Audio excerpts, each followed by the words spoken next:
तुमचा डोळा रंग टिपू शकत. थोडक्यात सारांश समरी.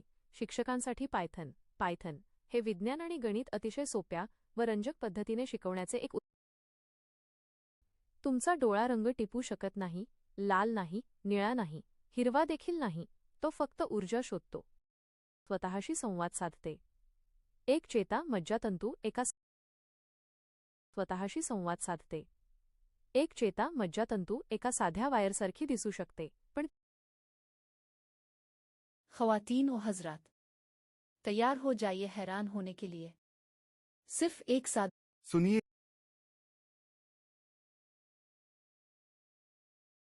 सुनिए ध्यान से और तैयार हो जाइए चौंकने के लिए. सिर्फ एक साधारण HTML. आणि जर तुम्ही काही दिवस अजिबात झोपला नाहीत तर काय होईल? पहा.